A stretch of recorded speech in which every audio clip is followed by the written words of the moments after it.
तो अगले क्वेश्चन पे आते हैं।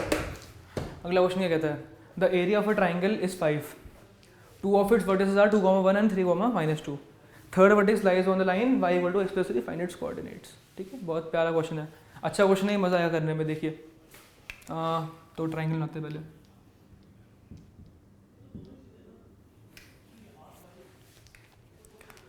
ट्राइंगल बनाते हैं तो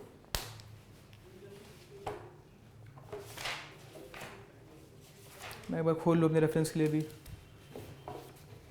मुश्किल क्वेश्चन नहीं है, बस देखने के लिए कि जल्दी हो जाए क्वेश्चन, है ना। तो बनाते हैं। Area of a triangle is 5, 2 of its vertices are 2, 1 and 3, -2 and चलो ठीक है 2, 1, 3, -2, 3, ये 2, बना, ये है 3, -2, कुछ ऐसा होगा। ठीक है, एग्जैक्ट नहीं है, वही अप्रॉक्सीमेटली है। And third vertex line on y = x + 3, y = 3 और x = -3, ऐसा कुछ सीन है। ठीक है, ये ट्राइंगल बनेगा ऐसा कुछ। ये है 2, 1, ये है 3, -2 और ये वाला पॉइंट क्या है,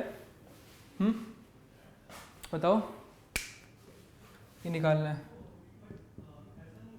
ठीक है, इस लाइन पे लाई करता है ये अल्फा = बीटा, और अल्फा की बीटा की वैल्यू क्या है, अल्फा + 3, तो हम इसको लिख देते हैं अल्फा + 3। हमें अल्फा निकाल लेंगे तो हमें आंसर निकल जाएगा। अच्छा, इसका एरिया कितना दे रखा है ना, ये मेन बात है ना।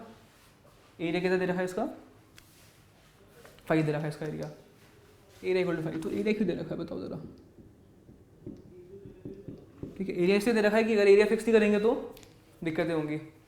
क्या दिक्कतें होंगी हम देखेंगे अभी। अच्छा ठीक है, तो बेसिकली हम देखते हैं अभी कि एरिया ऑफ ए ट्राइंगल कितना है, = ½ × बेस ×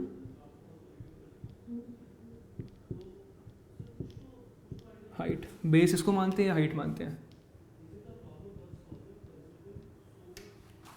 ठीक है, ये ऐसा कुछ बनेगा, मतलब ये नहीं है, ऐसे नहीं होगा, ये ऐसे होगा कुछ 90 डिग्री। ठीक है, इसको मिटा देता हूँ मैं, आपको दिक्कत हो इसलिए।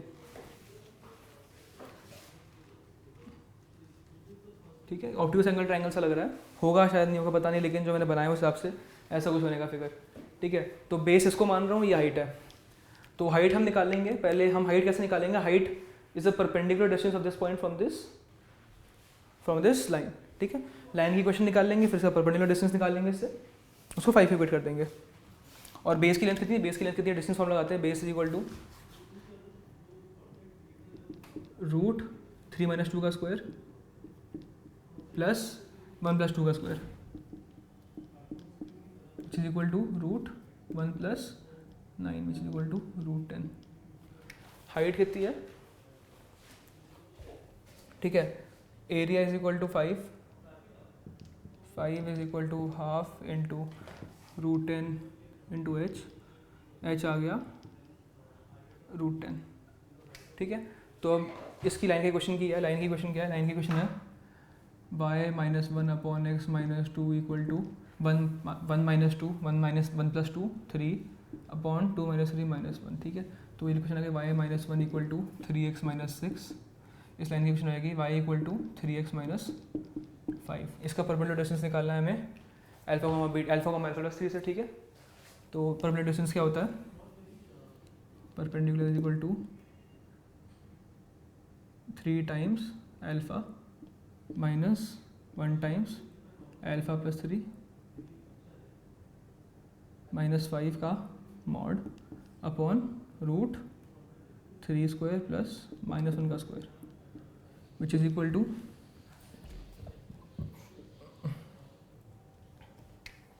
ये मैंने मार्जिन बना दिया ताकि आपको मतलब परपेंडिकुलर डिस्टेंस निकालना है पहले। तो 3 अल्फा माइनस अल्फा कितना हुआ, 2 alpha, 2 alpha minus 3 - 5, 2 alpha minus 8 upon √10। यहाँ पे ध्यान रखिए इसका मॉड है। ठीक है, एच की वैल्यू ये है और ये है। ठीक है, तो √10 equal to mod 2 alpha minus 8 upon root 10। तो अल्फ़ा माइनस 4, तो अल्फ़ा माइनस 4 आ गया का मॉड आ गया 5। तो अल्फ़ा की दो वैल्यूज आएंगी, अल्फ़ा इक्वल टू 9,9 और -1, ठीक है। एक आएगा अल्फ़ा माइनस 4 इक्वल टू 5, एक आएगा alpha 4 minus alpha equal to 4 minus alpha equal to 5। तो वहाँ से आएगा अल्फ़ा इक्वल टू 9 और अल्फ़ा इक्वल टू -1। तो पॉइंट्स क्या हो गए, 9 अल्फ़ा प्लस 3 12 एंड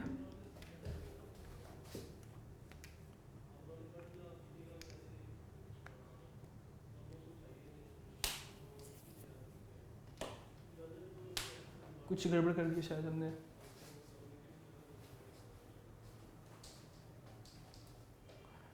-1,2